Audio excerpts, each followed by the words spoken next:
Үйін жинауға желаниясы жоқ, үйін жинауға қиналып отырған адамға арналған мотивационный видео дайындап қойдым достар.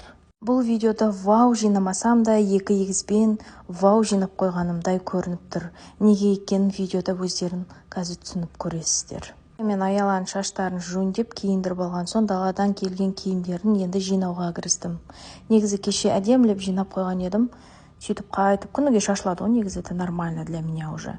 Аяқ киімдерді орындарына қойып, мына жерде Аяла не істейтінін білмей жанымда жүр. Сөйтіп мына жерде жинап жатқан кезде ең шашатын атамның бірі Ая жетіп келді. Жетіп мына мен жинап жатқан жердің барлығын шашып жатыр. Ну ладно, мен спокойный адаммын ғой, магний ашып жүрмін дегендей. Сосын екеуміз осылай жинап қойдық. Ары қарай құрсын, кухняны жинап тастайын, таңертең жеген кашалардың бәрін жуып жинап қойдық. Мына жерде оларға музыка қойып жатырмын. Музыка билеп алыңдар, мен ыдыс жуылайын деп.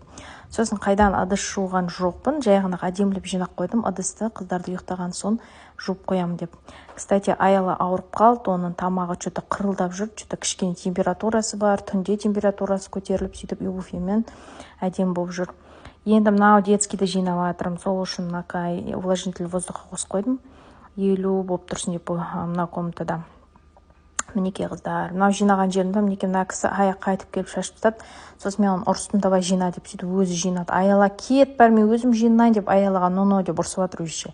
Сөйтіп күніміз өтті осылай. Сіздер не істеп жатсыздар?